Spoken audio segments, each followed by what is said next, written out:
Welcome to another adventure of a Tar Heel. After our days in Glacier, we headed south to Yellowstone for 5 days in our first national park. On day one, we drove via the West Yellowstone entrance in the evening and stopped on our way in at the fountain paint pots. We took the trail to see our first geyser, mud pots, fumaroles, and hot spring. We were lucky to see our first geyser eruption while we were there as well. As with most geothermal areas, the trail was a mild one, almost entirely boardwalk with few stairs. We stayed at the Old Faithful Snow Lodge. I was lucky to get us a cabin. I called on the first day the reservations were available, July 1st, a year ahead, and availability went fast. They were sold out within hours. If you want to stay anywhere around Old Faithful or at any in-park lodges, call on the day reservations open for booking. The next morning I was up early, although everyone else was sleeping, so I went for morning geyser walk alone. I saw a few eruptions, including Old Faithful, of course. I loved Blue Sky Spring. The color in it was amazing. After breakfast in the Obsidian dining room at the Snow Lodge, we all headed out together to spend day two seeing the Old Faithful area. We were lucky to catch Beehive Geyser erupting just before Old Faithful. We left soon after to go to Grand Prismatic Spring before the crowds built up too much. We got there before 10, but the parking lot was already full. We luckily found a spot where someone was leaving, and the backup to enter the lot was much longer when we left. Be sure to go here early if you're going to be touring in the summer. Grand Prismatic is beautiful. I only wish we'd had time to hike up to the higher vantage point, and we'll definitely do that next time. It's also not the only geothermal feature on the trail. One of the largest geysers in the park is the first feature you see, although it's been largely quiet in recent years. We returned to the lower geyser basin, had lunch at Old Faithful Cafeteria, and continued to explore the upper basin.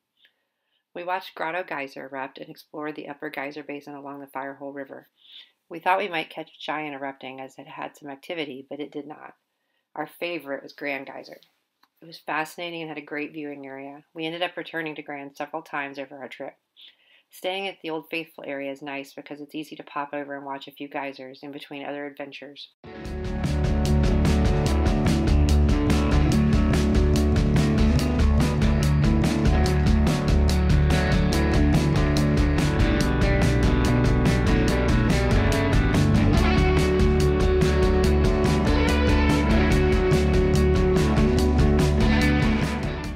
On day 3, we headed to the Grand Canyon of the Yellowstone. One fascinating thing about Yellowstone versus other national parks we've been to is that the different sections of the park feel like entirely different parks in many ways. Grand Canyon of the Yellowstone is one of those places. Great hiking and fantastic views. We started on the north rim, stopping first to hike the brink of the Lower Falls Trail. The trail is very short, about half mile, but is very steep. There's a warning at the top that's strenuous, but I saw many people in distress on the way back up who didn't heed that warning. The way down's not bad, but if you're not in shape, getting back up will be very challenging. That said, it's beautiful and worth the trip if you're up to the challenge. On the way off the trail, we saw a bison hanging out near the restrooms by the fence, just relaxing. We were able to end the North Rim Drive at Inspiration Point, but the Silver Cord Cascade Overlook Trail, about 1.1 miles to another vantage point, was closed. Before heading over to the South Rim Drive, we went to the Canyon Village area to have lunch. We ate at Fresh Walk at the Canyon Lodge Eatery and then went over to the Visitor Center. I highly recommend this Visitor Center as it has great information about the history of Yellowstone as a super caldera, and the exhibit really puts in perspective the enormity of the past eruption. We headed over to the South Rim and drove up to Artist Point for the amazing views there. Again, we were very lucky to snag a parking spot in a crowded parking lot for the short trip to hike Artist Point. We had wanted to go down Uncle Tom's Trail to get another view of the falls, but it was closed for refurbishment. Since that was out, we parked at Wapiti Lake Trailhead and made our way to Upper Falls as part of the South Rim Trail that wasn't part of the closure. It was mostly paved, but we saw a few people on the trail. The hike to Upper Falls was also steep, but not as hard as the Lower Falls Trail. Day 4, we headed way up north to Mammoth Hot Springs. We got an early start, so traffic wasn't too bad. We visited the Upper Terrace. The Travertine Terraces were unlike anything I had ever seen. Pictures just don't do it justice, and it felt otherworldly. The lower terrace was full, and we were hungry, so we decided to head to Mammoth Terrace Grill for lunch. I highly recommend that for lunch. Great food and a relaxed pace. We headed out to Lamar Valley to look for wildlife before our chuck wagon dinner. Right off the bat, we saw a black bear in the tall flowers and grass on the side of the road. After seeing a wolf, pronghorn, and bison galore, we went to the Tower Falls, which was a short drive, and then backtracked to Roosevelt Lodge to relax and wait for our chuck wagon dinner. The chuck wagon dinner leaves from Roosevelt Lodge stables just in front of the lodge, and I highly recommend it. We traveled in the covered wagons. You can also ride horses to the dining site.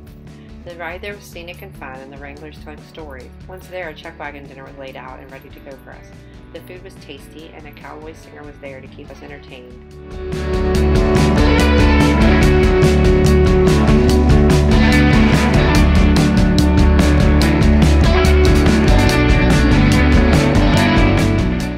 Day 5, we spent at Fishing Bridge and Yellowstone Lake. We spent some time at West Thumb seeing geysers and ended up at Lake Yellowstone Hotel for dinner before our evening yellow bus tour. Dinner there was excellent with amazing food, service, and view. I need to stay at that hotel sometime. It's really beautiful. After dinner, we boarded our yellow bus for an evening tour around the lake, through Hayden Valley, and up to an overlook to see the sunset. I highly recommend this yellow bus tour. Highly recommend all of Yellowstone, in fact, but the next morning we were off to the Grand Teton.